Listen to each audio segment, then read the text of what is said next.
আমি বানাবো fried rice and ছোলে ভাটুরে। তার জন্য সমস্ত উপকরণ রেডি করে নিয়েছি। গরম জল বসিয়ে দিলাম, তার মধ্যে সাদা তেল, লবঙ্গ, দারচিনি, এলাচ দিয়ে জিরা রাইসটাকে দিয়ে দিলাম। ততক্ষণ আমি ছোলা ভাটুরে বানানোর জন্য সমস্ত উপকরণ রেডি করে নিয়েছি।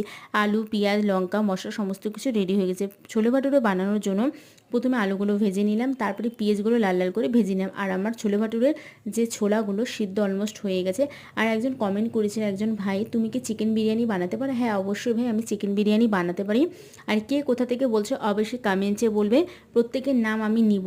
আর নেক্সট ভিডিওতে কে কোথা থেকে বলছো আমি অবশ্যই নাম ধরে তাদের নামটা আমি বলবো এই ভিডিওতে, ঠিক আছে? তো তোমাদের সাথে কথা বলতে বলতে আমার ফ্রাইড রাইসটা অলমোস্ট কমপ্লিট হয়ে গেল। আর যত কষাবে আস্তে লো ফ্লেমে, তত আরও রান্নার স্বাদগুলো আরও টেস্ট হয়। তো এরকমভাবে আমি আমার রান্নাগুলো করে থাকি। ঘি, গরম মশলা সমস্ত কিছু দিয়ে আমি নাড়াচাড়া করে ঢেকে দিলাম একদম। তারপরে দেখতে পাচ্ছ সমস্ত কিছু পরিষ্কার টরিষ্কার করে আমার ফ্রাইড রাইসও কমপ্লিট হয়ে গেলো। ছোলে ভাটুরে একদম লাল লাল ঝাল ঝাল ছোলে ভাটুরেও কমপ্লিট হয়ে গেল। আর সমস্ত কিছু আমিই করেছিলাম, একদম ঘেমে ঝেমে চুর হয়ে গেছিলাম, অস্থির হয়ে গেছিলাম। তো আমি আর আমার দিদি খেতে বসে গেলাম। তো ফ্রাইড রাইসটা একদম মিষ্টি মিষ্টি হয়েছিল, আর ছোলে ভাটুরা একদম ঝাল ঝাল লাল লাল হয়েছিল। আর আমার দিদিকে বলছিল কীরকম হয়েছে, ও বলছিল খুবই ভালো হয়েছে। আর তোমাদের যদি